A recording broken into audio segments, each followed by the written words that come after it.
नमस्कार। बहुत बहुत स्वागत है आप सभी का।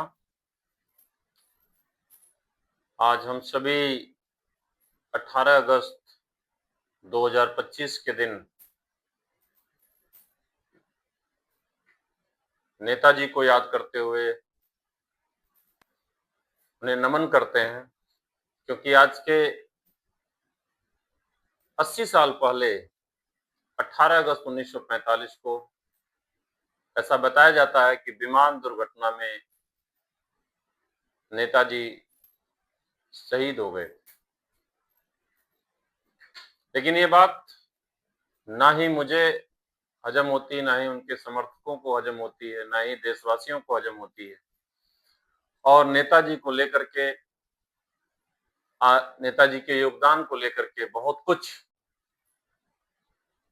हम लोगों ने पढ़ा है, समझा है, सीखा है, लेकिन आज उनके पद चिन्हों पे चलने की जरूरत है। नेताजी का एक पहलू तो लोग सभी जानते हैं, देश को लेकर के आपने जो मुहिम छेड़ी थी, आजाद हिंद फौज का गठन किया, जो देश के बाहर जाकर के उन्होंने कोलकाता से निकलकर काबुल, कंधार होते हुए पूरा हिटलर से मिलने से लेकर के बहुत कुछ आपका योगदान रहा है।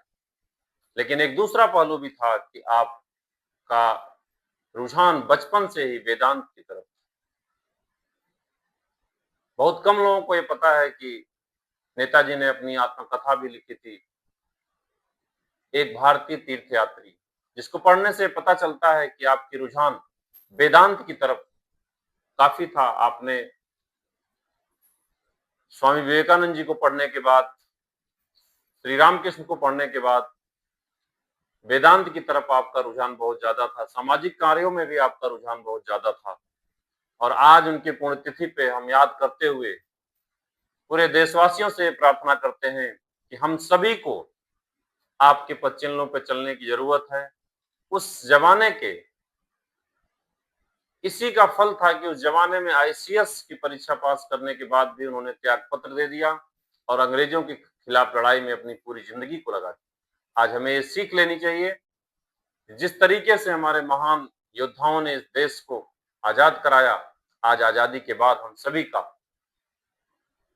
क्या कंट्रीब्यूशन हो इस देश के लिए, ये सोचने का विषय है। और मैं ये आप सभी के ऊपर सोचता हूं कि इन महान क्रांतिकारियों द्वारा बनाए गए इस देश को, जो आज हम खुली हवा में सांस ले रहे हैं, हमारा क्या कर्तव्य है, ये जरूर हमें समझने की जरूरत है। जय हिंद, जय भारत, वंदे मातरम।